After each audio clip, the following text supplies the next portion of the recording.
So I'm still tired from CES. Got back last night pretty late. I'm energized, Logan.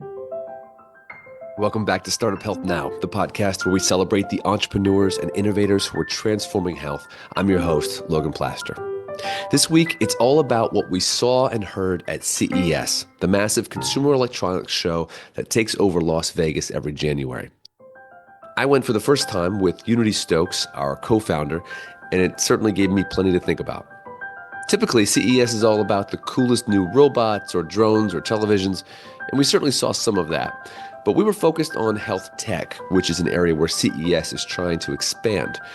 You could certainly see that expansion in action in the AARP AgeTech Collaborative Zone, which was absolutely massive. And then in Eureka Park, which is their area for startups, more than half of the startups were related to health. I wanted to sit down with Unity as quickly as possible after the show, before I'd even gotten over my jet lag, to process what we'd experienced. It was a wide-ranging conversation covering new tech like affordable exoskeletons, but Unity and I also went down a more philosophical path about the role of exhibit shows in advancing health moonshots. A note that I'll be sharing more detailed observations about CES on LinkedIn. Let's get into the conversation with Unity Stoakes. We wanted to do a hot take, a reaction podcast about going to CES because it was both of our first time there. And something that was so interesting to me was that it felt like 9 out of 10 people I met in the healthcare sort of zone, it was their first time too. And so it's clear that CES is making a move to try to grow in this area, which made it, I think, all the more interesting for us to be there and to see what it looks like and where it's going next. Well, on that point, I think it's incredible, actually.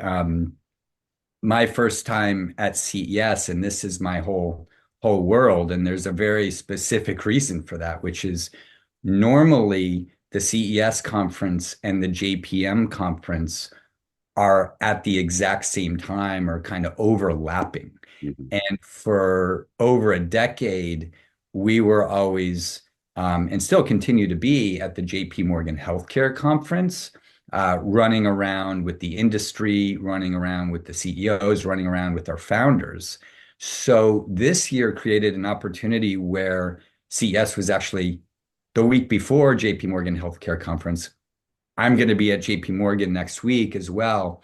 But right off the bat, it gave a lot of these healthcare folks, I think, the opportunity to go just because of how the scheduling worked. The second point I'll make is I totally noticed and was pleasantly surprised by how much of the industry was focused on health and wellness. So even big companies that you wouldn't necessarily think to be leaning in at the CES show as health or wellness as kind of their core focus, Yeah. that's what was going on. And I would go, it was certainly more than 50% of the show, maybe 60, 70% of the Yeah. show. To me, felt like, and maybe that's just because I had my No, health information goggles on. someone from CES told me it's more than half. And that's wild because it's a big show. Yeah. You know, Yeah. I'm sorry. that plays into just this sort of macro thought that I had the first day I arrived, and I was just seeing all these different industries kind of collided together. And you see folks in the media zone, and some of them are there to just report on home goods, and some are reporting on drones, and some are reporting here. All these different verticals and categories. And it just hit me. This is sort of maybe a dumb thought, or, sort of a broad, deep thought, but like, healthcare matters to every single one of those people. And every single one of those people has, a family or a child or a loved one. And they come here thinking, oh, I care about drones. Everyone thinks they have this one vertical, and yet healthcare is this unifier, is this great horizontal conversation that isn't the same as these other verticals. It's just not. It's just a whole unifying concept. And it got me thinking about how we can use that to our advantage, and like, when we talk about health, talk about how it connects us as human beings and not just talk about it as an economic market. Totally. I mean, I've always said, I mean, really from day one at Startup Health, there's only a few things that are genuinely universal to every human on Earth, and health and well-being is one of those things. I think there's obviously others, climate, energy, water, Hmm. fundamental things, but health is, if you go to something like CES, it's universal. No matter what type of company you are, whether you're a startup or whether you're one of the biggest companies in the world, if you're looking to grow your market and you're not focused on something that's universal, that's probably a missed opportunity. And I think that clearly came through, Yeah. um, at least from what I saw, because, just a little side note, one of the other things that really stood out to me is in terms of where the energy was.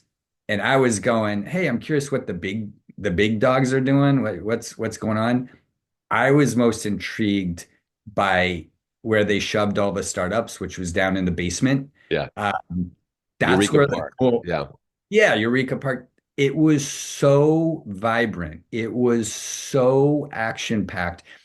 The energy in the startup zone was clearly where the party was. Yeah. And I don't know if that's because it was in the basement and the ceilings were low and everybody was cramped in and there was not enough space, but I don't know your take on it, but man, it seemed like thousands of startups from Yeah.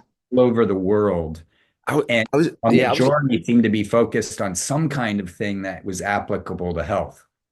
yeah, I was just telling somebody this morning. I think that Eureka Park that they've developed, the startup zone, is well, I don't think there's anything else like it anywhere at any other conference. I think it is truly unique.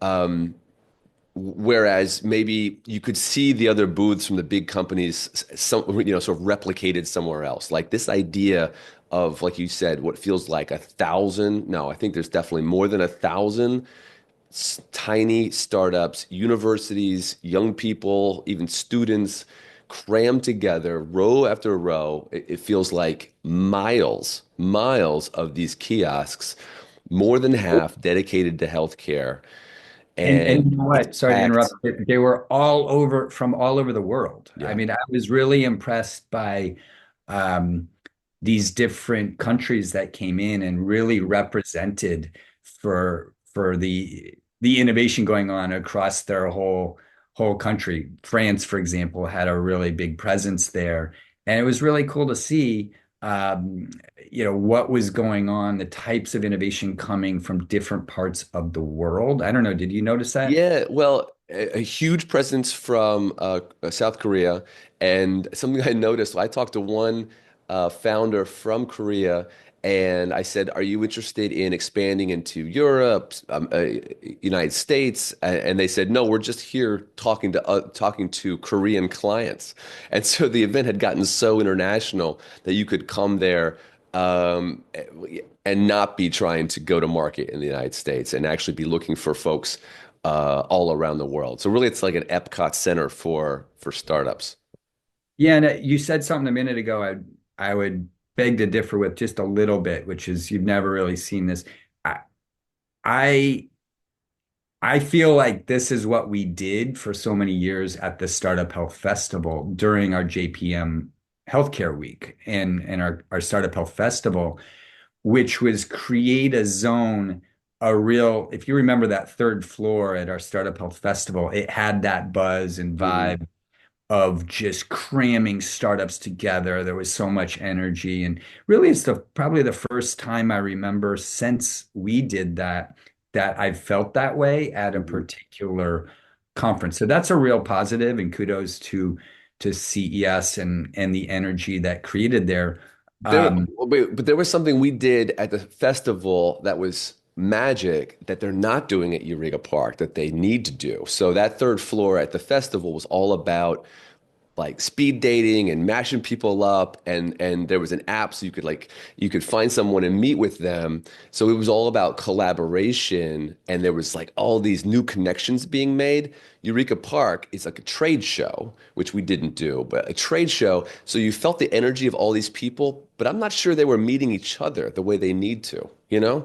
I'm not Yeah, sure that there was like a central heartbeat saying, "Hey, let's collaborate," kind of the way we've been trying to be in the totally. market. I talked to so many startups there. They're like, there's no customers here. There's no investors here. I'm not meeting the people I need to meet with. It's great to be here, but it's missing that. And it's Yeah. a total gap. And that's what's kind of broken right now. You've got all the investors and the industry and the customers next week over at JP Morgan Healthcare. Yep. And then Yep.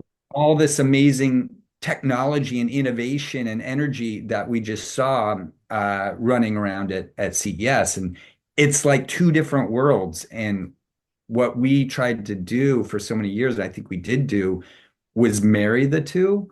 And, I guess maybe we got to bring it back because um, somebody's got to, if it's not us, because the world needs to be more integrated in terms of the innovation going on and the commercialization of that innovation to get it out to the real world. Okay, so let's talk a little bit about what we saw there. Folks associate CES with new robots, with drones, with new kinds of cars. We were mostly in the healthcare area, and it's different than that. I think the technology is more subtle and yet, in my mind, more revolutionary, more world-changing, even than these kind of flashy robots. Um, To be first, honest, I didn't see anything flashy. I was yeah, totally I agree. I underwhelmed. agree. Not I didn't particularly. see one thing that stood out to me as being particularly novel or groundbreaking or innovating. I looked at everything from big combines and tractors and boats Yep. to small little rinky-dink things to energy conserving things. And quite honestly, I've seen it all before online. I've Yep. seen it all before in press releases. I was completely underwhelmed at large by what I'm seeing. And that's probably because I'm sitting here right now in Berkeley and for the past few years engrossed in the AI innovation, in the CRISPR innovation, in the synth bio innovation, in all this what I would call real moonshot type work going on. And we see so much with our health transformers and our community, really groundbreaking innovation and technology going on in the medical field, in the science field, in the AI field. So to see what was actually coming to market from literally thousands of these companies, quite honestly, was pretty underwhelming to me. What was your take? Well, I was looking more for micro trends, as looking for things to write about and seeing what was kind of bubbling to the surface.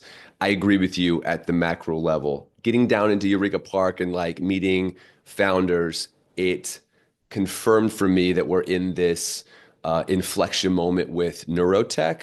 And so we've seen it with our Alzheimer's moonshot. We are in this explosive moment, in exciting moment in terms of being able to understand the signals of the brain, treat dementia and Alzheimer's through light therapy, through radio signals, through electrical stimulation. There are so many different types of technology converging right now. Now, they all need to talk to each other, which is why we started the moonshot. They all need to collaborate because otherwise we're just going to be, going in 100 different directions. But in addition to the companies that we've worked with, I saw a lot of neurotech down in Eureka Park, a lot of great research coming together. So that's exciting to see. Well, it's certainly exciting, I guess, and it's not just what I'm seeing at CES. I could list the last 10 conferences that I've been at over the past, let's call it 3 years.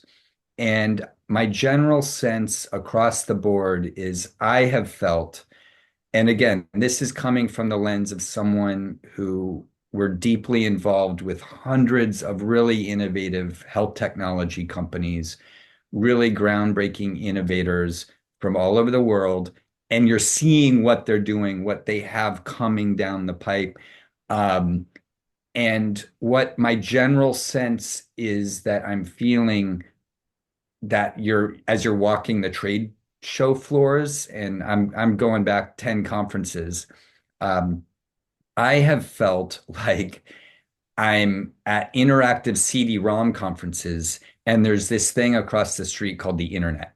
Yeah. And it's that stark to me. Like there's two different worlds of innovation going on. Mm. And what you're seeing at these conferences is like kind of old school legacy, almost Yeah. outdated in a sense, versus what's really happening in the labs, in the underground, what even the big tech companies are working on is really quite revolutionary right now. And we are at that inflection point. But I don't necessarily think it's coming to bear at these conferences yet. Yeah. And I would push I don't back. know. I would push back against one phrase you said. You said, "What's really happening?" And Yeah. it's not a matter in my mind of like sort of the reality of what's the true progression. It's more like bleeding edge versus the just the breaking ground. This the difficult work of getting reimbursement. Um, my mind goes to this company doing like clinic in a box where you can drop it into a place and you've got all these amazing sort of on-site diagnostics and telemedicine baked into a single unit. Well, you and I have seen that like two other times where like HealthSpot, we've seen multiple versions of that fail.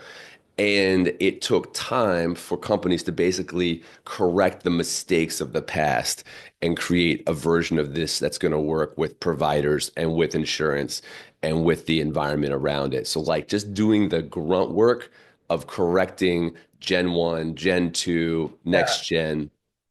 It's a fair point. It's a good point, actually, because I've often talked about this innovation paradox in healthcare, which is things are moving faster and slower at the same time. Right. I think there is this moment we're in where the market's catching up with things that have been possible for in some cases decades. Telehealth in general is a great example of that. Exactly. It's not a new innovation or technology by any stretch. It's just more of how it's actually coming into the market. I would say efficiencies within as you said, the actual workflows or billing or payments of care and all of that. It's pretty boring stuff, right? It's the Yeah. pipe. Yeah, And exactly. but it is in a positive, it's actually here in a way where you're starting to see it truly being integrated, I think, in market, not just Yeah. press releases. So I think in that sense, I, there is this the worlds are colliding. It's just also what I'm trying to say is you want the world to see if everyone's coming from all over the world to something like this, there should be you want to something inspire? groundbreaking, right? You want to inspire? Yeah, like I Yeah. mean, one thing that I saw that I thought was pretty cool, um, or more interesting was, I don't know, did you see? I saw several people walking around with exoskeletons on. Did you Yes, I see? did. I did like those. Yeah. Well, it to me, it it signaled, I think, just a weird flashpoint into, I think, the potential of the future, in particular, as these types of technologies become invisibly integrated into our clothes, Yeah. into our long underwear, into our jeans, whatever, and get really, well, invisible, I think is the word. Yeah. I can see how much that will help people who are aging, who maybe have trouble walking, who maybe have Parkinson's or neuropathy, or Do you think healthy people will just do it? It'll be fun to be able to walk longer and just have augmented walking? Absolutely. But I think in terms of where it will really serve the market well are people who really need it. Yeah. I did see several people literally riding on electric suitcases too, which was kind of weirded me out because, it's a good thing to walk if you're It able. is. It is. Now, here's the It's big thing actually about the healthy. exoskeletons is that there was one there for about $300. So this kind of technology, we've been seeing videos about it, and it's been like these big industrial sort of ideas. And now, the one that I saw was like strap on the belt, strap it on your legs, $300. You were like off and running. And so highly, highly consumerized. Basically, everyone can have one. Boom, flashpoint, like you said. Yeah. So anyway, I left energized uh more because of the people I met than the experience of a particular thing I saw or conference. Spending time, one of the things I love about I think the modern era of conferences is again in such a global distributed world, it is an opportunity to see old friends, uh, Yeah, to network with people you work with or want to work with and maybe already know, but you're yeah, all finally in the same place at the same time. And that's why I'm looking forward to JP Morgan next week, is just getting to spend time with our health transformer community. We've got probably 100 founders from our various companies coming from all over the world next week and getting to spend we spend time with them every day online, but to be, in a group together breaking bread is a whole other experience. So that's my big takeaway yeah. than any cool technology or innovation that I actually saw. Yeah, on my last day as I was leaving, the thought that I had as I checked out of the hotel using an app, ordered Starbucks on an app, ordered my Uber on an app, checked into my plane on using an app, is that in order for us for these technologies, in order for us, for everyday technologies to integrate themselves into our lives, they just have to work pretty much perfectly. They have to be so easy. And a few things like those examples have gotten close and people rely on them. And I think sometimes in health, we take that for granted that it has to be so seamless. It has to be kind of perfect for people to lean on it. It has to work every time. If your health app is glitchy and it bugs out once or twice, you're just going to stop using it.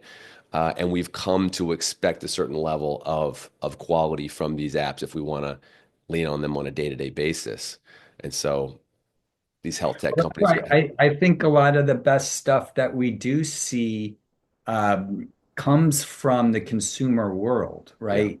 And where this really does go is the best health innovation will be invisibly integrated into our cars, into our homes, into our clothes, into our food, into our day-to-day lives, and you won't in the best case scenario, notice it.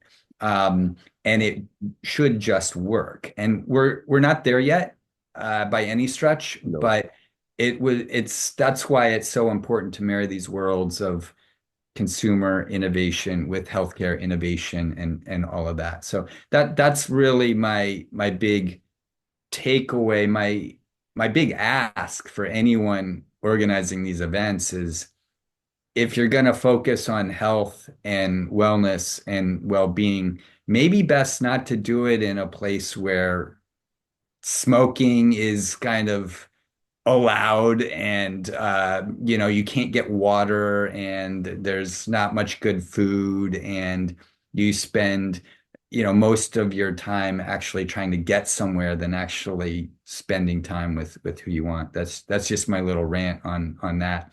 yeah, But I had a positive experience and I loved spending time with our health transformers. yeah. Well, it was good to see you there. I was glad that we went. Like you said, blown away by the Eureka Park and the startup energy there, and excited to see that again in the future. I've got a lot more insights. I'm going to share them on LinkedIn and kind of share them through our content in the coming week and get down into some details of some things we saw there. But Great to see you in the flesh and recap today. Thanks for listening to Startup Health Now. We'll be back again with another episode next week.